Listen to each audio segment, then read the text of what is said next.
Welcome, here I've got HTC Desire 20 Pro and I'm gonna show you how to turn on and off the camera mirror effect at this device. So at first we have to tap on the camera button here to open it, and as you can see, for now we are in the standard photo mode with the back camera. So to get access to the mirror effect we have to change it to the front, and we can do it by tapping on this button here in the left corner at the bottom. So hi again. Now let's go to more advanced options. So let me tap on this button here in the right corner. As you can see, it opens us access to other modes of this camera and also one extra button at the center. When we tap on this, we can see the advanced camera settings.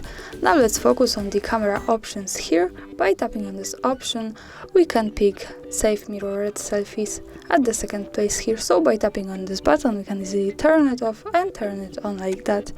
So this is how it works. Thanks for watching, subscribe our channel and leave the thumbs up.